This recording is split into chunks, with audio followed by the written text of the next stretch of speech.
Papalarin ka na magkaroon ng sarili mong negosyo. Saan mo balak ilagay ito?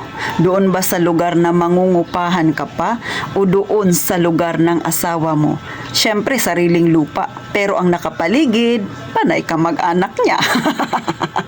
Magandang araw mga kasari-sari. Eto si Ate Tintin. Siyempre nakangiti na naman kahit wala pa tayong masyadong benta. Pero dahil ito ay request ng ating isang kasari, nabigyan ko raw siya ng payo. Ito namang sasabihin ko ay sarili kong opinion, ma'am. Sana makatulong. Pero bago ko simulan yan, mag-subscribe ka na kay Ate Tintin. Pindutin ang like na button na yan kung relate ka o pinagdadaanan mo ito ngayon. At syempre, paki-share na rin mga kasari kung hindi ka busy.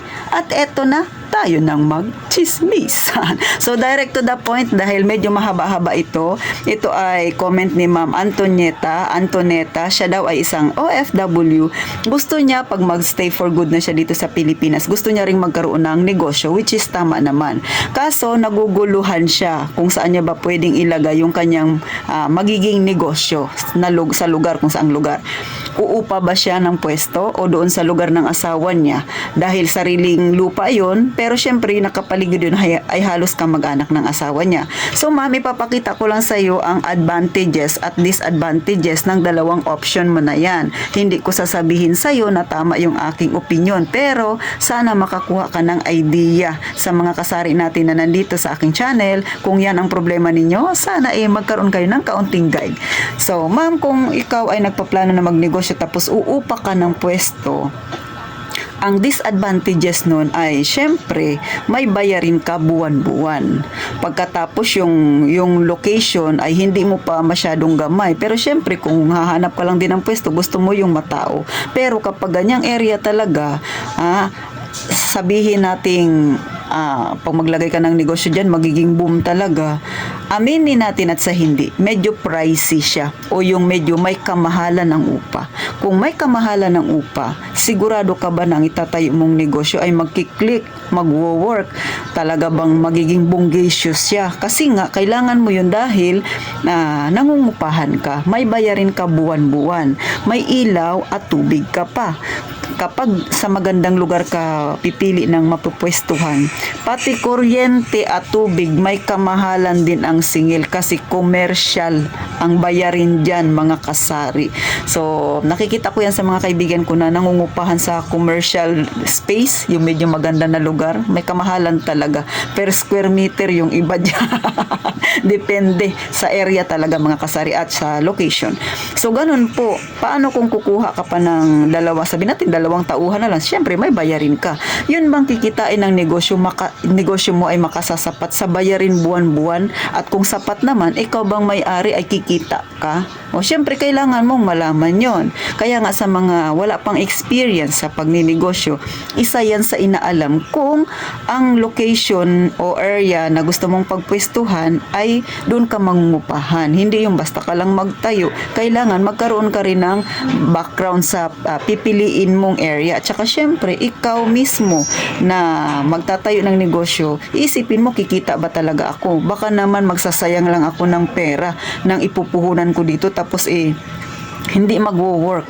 Bagamat hindi yan ang isip natin, di ba? Ang isip natin talaga namang atitin gusto ko talagang kumita. Siyempre lahat na nagtatayo, yun ang iniisip. Pero paano kung hindi nga nag-work? So isa yan sa problemang kinakaharap ng mga nagninegosyo, mga kasari.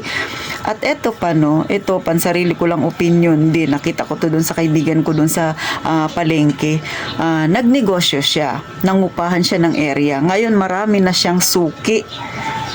Ang kanyang inupahan na area ay matao talaga. Ang problema, yung may-ari ng area na inupahan niya ay magulang. Bakit?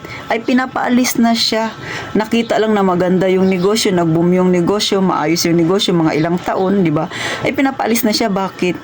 Yung may-ari na ang magtitinda at ang masaklap ang ititinda niya kaparehas din doon sa kakilala ko. O di ba? Pambira talaga yung ganon.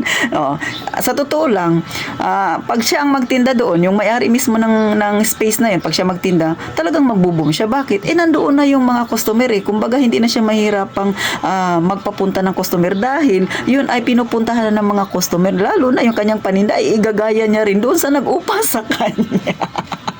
Kaya isa rin yan sa magiging problema. Baka, hindi ko naman sinasabing ganyan yung mangyari. Pero sa totoo lang, nangyayari yan sa tunay na buhay. O di ba, may mga tao talagang magulang. O, kaya, kung kayo ay uupa ng space, siguraduhin na magiging maayos ang inyong usapan ng may-ari. At kung sa tingin mo naman, maganda yung area, talagang iisipin mo ha. Hindi basta-basta ang magiging presyo niyan na ibabayad mo doon sa may-ari. Talagang magiging pricey yan. Medyo may kataasan mga kasari. So yan ang disadvantages ng mangungupahan ka. Pero syempre, kung mag-boom naman yung negosyo mo, wala namang problema kung magiging maayos ang takbo ng negosyo mo. Pero yung sinasabi kong problema ay may posibilidad na pwedeng mangyari.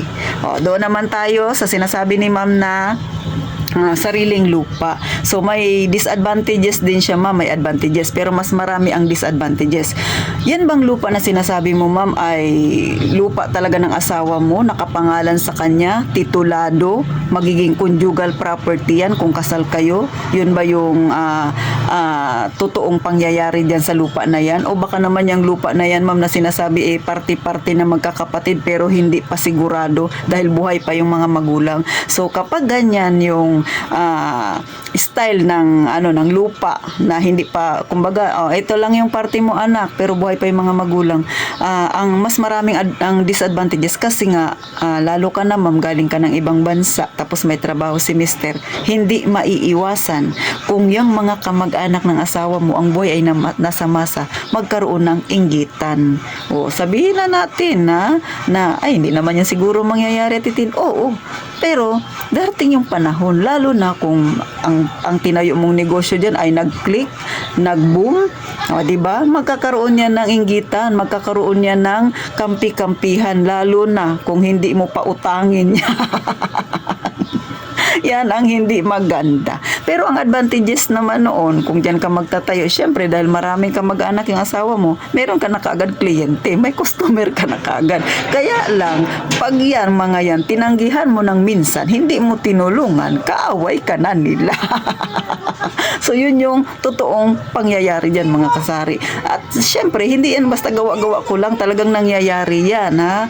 Kahit nga saan ka pumunta na lugar, mayroon talaga, minsan nga magkakamag-anak, magkakapatid, di ba? Nagkakaroon ng awayan, minsan hindi magandang pangyayari. So, mas maganda, ito yung sa akin na opinion ko lang, mas maganda ma'am kung magtayo ka ng sarili mong negosyo, dapat sarili ninyong lupa, nakapangalan sa inyo, titulado, hindi ka na talaga paaalisin dyan dahil inyo yan. Kahit baliktarin mo yung mundo, wala nang makakapaalis sa'yo dyan. Kasi pag yung lupa ni mister mo, hindi yan titulado, parang rights lang, may posibilidad pa kasi yan na mapaalis ka, lalo na baguhan ka dyan sa lugar na yan. At ang pinakamahirap dyan, ang pakisamahan ang kamag-anak ng asawa mo. Yun ang katotohanan dyan. So, mga kasari, sa totoo lang pansinin niyo yung mga incheck. Dito sa amin marami niyan, mga nagninegosyo. Yung kanilang lupa ay sarili nila. Tapos yung kanilang bahay ay up and down. Sa taas yung kanilang pinakabahay. Sa baba, doon sila nagtatayo ng maliit na grocery store.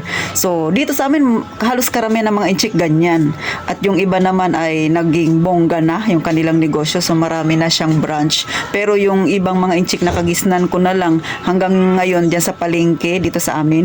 So, ganun yung style ng kanilang pagninegosyo. Ibig sabihin, effective yun. Kasi nga, hindi na sila mangungupahan. Unlike kung mangungupahan ka pa. At yung pinaka maganda doon ay kanila yung lupa na yung sarili nila. So, walang makakapagpaalis sa kanila. So, para sa akin, mas mainam yun.